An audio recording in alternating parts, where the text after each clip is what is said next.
Selamat pagi kepada Dokter Andrian Fajar Kusuma Dewi yang telah bersedia untuk mengampu modul psikoterapi psikodinamik pada hari ini. Perkenalkan, saya Mia Amelia Mutiara Salikim. Pada pagi hari ini akan memaparkan mengenai menentukan tujuan terapi psikoterapi psikodinamik. Untuk psikoterapi sendiri pada dasarnya adalah pengobatan untuk pikiran yang dilakukan melalui percakapan. Percakapan ini dilakukan oleh tenaga profesional yang terlatih dalam kerangka yang jelas dengan tujuan meningkatkan kesehatan mental dan juga emosional. Psikoterapi psikodinamik sendiri berasal dari psikoanalisis yang dikembangkan oleh Freud dan menekankan bahwa pikiran manusia adalah sistem yang selalu bergerak, di mana perasaan, memori, dan konflik yang terbentuk sejak masa kanak-kanak yang sengaja disembunyikan atau dipendam karena dianggap mengancam atau menimbulkan rasa malu. Meski tersembunyi, hal-hal ini tetap mempengaruhi cara kita berpikir, merasakan, dan juga berperilaku. Tujuan utama dari psikoterapi psikodinamik adalah memahami pengaruh materi tidak sadar tersebut dan membantu pasien mengubah pola yang tidak sehat melalui hubungan terapeutik yang aman dan mendukung. Dalam praktiknya, terapi psikodinamik menjalankan 3 langkah utama, yaitu yang pertama memahami bagaimana pikiran dan perasaan tidak sadar memengaruhi perilaku pasien. Kedua, memutuskan apakah pada saat itu pasien akan lebih terbantu dengan strategi uncovering atau supporting. Ketiga, menerapkan strategi yang paling sesuai. Uncovering sendiri artinya membantu pasien menyadari pikiran dan perasaan tersembunyi yang selama ini memengaruhi hubungan, adaptasi, dan perilaku mereka. Strategi ini digunakan jika pasien cukup siap untuk mengelola materi yang tidak sadar tersebut. Sebaliknya, supporting bertujuan memperkuat daya tahan dan fungsi pasien tanpa membongkar materi tak sadar yang bisa membebani. Misalnya dengan memberikan validasi, empati, ataupun solusi yang praktis. Kedua strategi ini tidak terpisah secara total, melainkan digunakan secara bergantian sesuai dengan kondisi pasien. Hubungan terapeutik yang kuat menjadi fondasi dasar agar proses uncovering maupun supporting ini dapat berjalan dengan efektif. Dalam proses terapi, penentuan tujuan sangat penting untuk memberikan arah dan fokus yang jelas. Tujuan terapi dibagi menjadi 2 kategori utama, yaitu jangka pendek dan tujuan jangka panjang. Tujuan jangka pendek sendiri berfokus pada penanganan krisis akut yang mendorong pasien untuk mencari bantuan. Tujuan ini dirancang untuk dapat dicapai dalam waktu yang relatif singkat, baik melalui terapi, obat-obatan, ataupun kombinasi keduanya. Contohnya, jika seorang pasien memiliki tujuan saya ingin menikah bulan depan tanpa membatalkan pernikahan. Nah, tujuan ini bersifat konkret dan juga langsung berkaitan dengan situasi yang sedang dihadapi. Sementara itu, untuk tujuan jangka panjang lebih mendalam dan juga bertujuan untuk mengidentifikasi pola berulang yang menjadi akar masalah. Di sini fokusnya bergeser dari sekedar menyelesaikan krisis ke arah perbaikan pola hidup yang lebih kelanjutan. Dengan membedakan antara tujuan jangka pendek dan jangka panjang ini, terapi menjadi lebih terstruktur dan efektif. Selain itu juga membantu pasien tidak hanya mengatasi masalah saat ini, tetapi juga membangun fondasi yang lebih kuat untuk masa depan. Berikut adalah tujuan utama dari psikoterapi psikodinamik. Yang pertama adalah meningkatkan self-perception dan juga self-esteem regulation. Selain itu juga meningkatkan hubungan dengan orang lain atau meningkatkan relationship. Yang ketiga, meningkatkan cara beradaptasi terhadap rangsangan eksternal dan internal atau adapting, dan juga meningkatkan fungsi kognitif. Untuk bagian pertama, self-perception dan self-esteem. Self-esteem ini sendiri bukan hanya sekedar rasa percaya diri, tetapi juga kemampuan untuk tetap stabil dalam mendapatkan kritik, kegagalan, ataupun perubahan. Dua faktor yang mempengaruhi kekuatan dari stresor yang kita terima dan kapasitas kita untuk mengukur emosi dan persepsi diri. Masalah yang sering muncul adalah distorsi persepsi, bisa terlalu tinggi ataupun bisa terlalu rendah, dan kesalahan menilai kemampuan sendiri. Ini seringkali berakal dari kombinasi sifat bawaan dan pengalaman awal dalam pengasuhan. Ada 2 pendekatan utama, yaitu yang pertama adalah supporting strategies yang digunakan untuk pasien dengan self-esteem yang rapuh. Dalam hal ini kita bisa memberikan validasi, pujian, dan juga kolaborasi dalam menguji realita. Strategi uncovering yang kedua ini dipakai untuk membantu pasien menyadari distorsi yang tak disadari dan seringkali melalui interpretasi pertahanan atau pola hubungan dengan terapis. Tujuan akhirnya adalah membantu pasien memiliki pandangan diri yang realistis, lebih tangguh menghadapi pukulan psikologis, dan berfungsi lebih baik dalam kehidupan sehari-hari. Nah, tujuan yang kedua adalah meningkatkan relationship. Nah, dalam hubungan atau relationship ini banyak orang mengalami masalah yang berulang seperti konflik di pekerjaan, keluarga, atau pasangan. Kadang juga merasa kesulitan, kesepian, dan juga hubungan sering berakhir dalam kekecewaan. Salah satu penyebabnya adalah ekspektasi dan fantasi bawah sadar yang terbentuk sejak masa kecil. Misalnya, seseorang takut ditinggalkan cenderung memutus hubungan terlebih dahulu atau membawa fantasi masa kecil yang mempengaruhi pilihan pasangan dan juga cara berperilakunya. Selain itu, ada pula juga masalah dari fungsi sosial seperti kurangnya empati, kesulitan membaca isyarat sosial, atau rasa malu bawaan yang membuat interaksi menjadi kaku.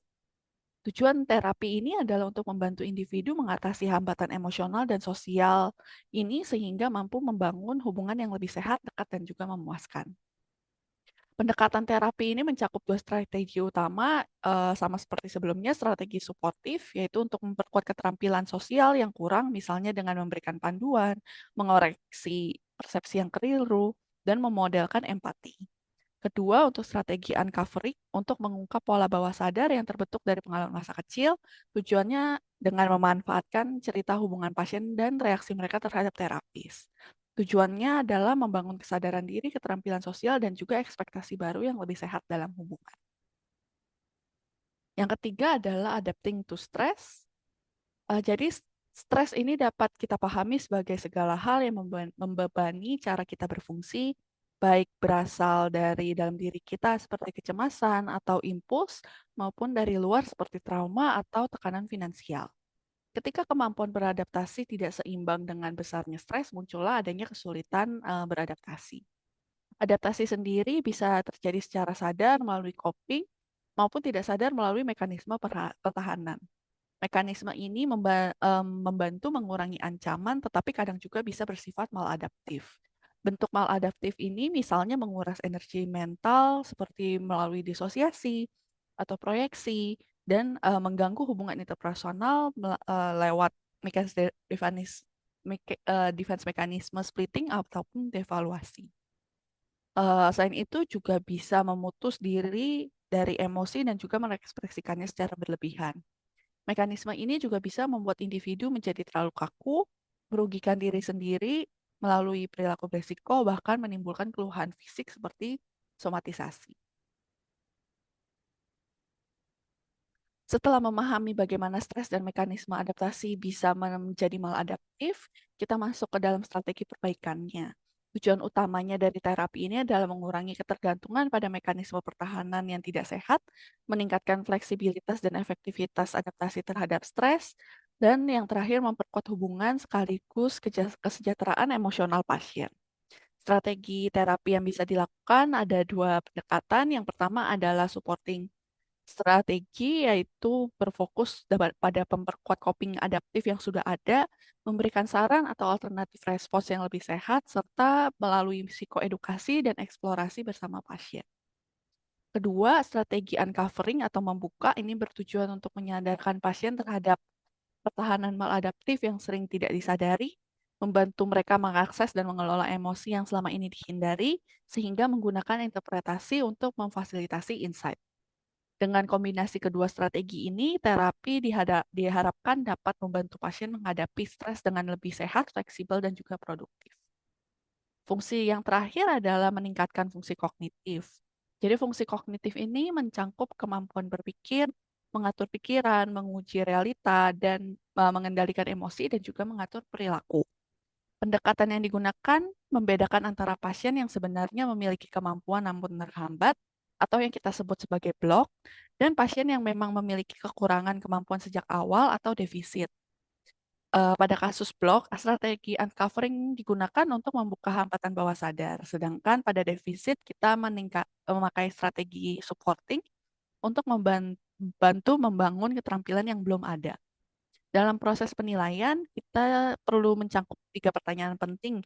Yang pertama adalah apakah masalah ini bersifat global atau hanya muncul di situasi tertentu? Lalu yang kedua, apakah masalah ini sudah ada sejak lama atau baru muncul belakangan? Dan ketiga, apakah masalah ini berkaitan dengan gangguan psikiatris lain seperti depresi, kecemasan, atau penggunaan zat? Strategi terapi yang digunakan sama, yaitu uncovering strategies dan juga supporting strategies. Yang pertama, untuk uncovering ditujukan untuk pasien dengan kondisi blok. Tujuannya adalah untuk membuka penghambatan bawah sadar yang mengganggu fungsi kognitif. Teknik ini digunakan eh, Teknik yang digunakan bisa berupa interpretasi, klarifikasi, konfrontasi, atau membantu pasien mengaitkan pengalaman masa lalu dengan situasi sekarang. Yang kedua, untuk supporting strategies ditujukan untuk pasien dengan kondisi defisit. Strateginya berfokus untuk membangun keterampilan yang memang lemah atau belum ada. Caranya bisa lewat memberikan pandangan langsung, melatih keterampilan sosial lewat role playing, membantu pasien menata jadwal atau lingkungan, hingga memberikan latihan keterampilan kognitif yang lebih terarah. Selain itu, terapi berfokus pada 5 area fungsi utama, reflective capacity atau kemampuan merefleksikan kehidupan mental sendiri, reality testing atau kemampuan membedakan realita dengan distorsi pikiran, kemampuan judgment dan juga kontrol impuls, yaitu juga kemampuan mengelola emosi, serta kemampuan mengorganisasi, merencanakan, dan juga memecahkan masalah. Sebagai kesimpulan, psikoterapi psikodinamik ini merupakan pendekatan yang berakar dari psikoanalisis Freud dan juga menekankan peran pikiran serta perasaan yang tidak disadari dalam mempengaruhi perilaku sehari-hari. Tujuan terapi ini adalah membantu pasien meningkatkan persepsi diri dan juga harga diri, memperbaiki hubungan interpersonal, beradaptasi lebih baik terhadap stres, dan memperkuat fungsi kognitif. Pendekatan yang digunakan bersifat fleksibel, bisa menggunakan teknik uncovering atau suportif tergantung dari kebutuhan pasien. Dan yang terpenting, hubungan terapeutik antara terapis dan pasien menjadi kunci keberhasilan dalam proses penyembuhan. Berikut ada referensi yang saya gunakan. Terima kasih atas kesempatannya. Mohon bimbingannya, Dokter Ian. Semoga apa yang disampaikan pada hari ini dapat menjadi berkat dan juga bermanfaat bagi kita semua. Terima kasih.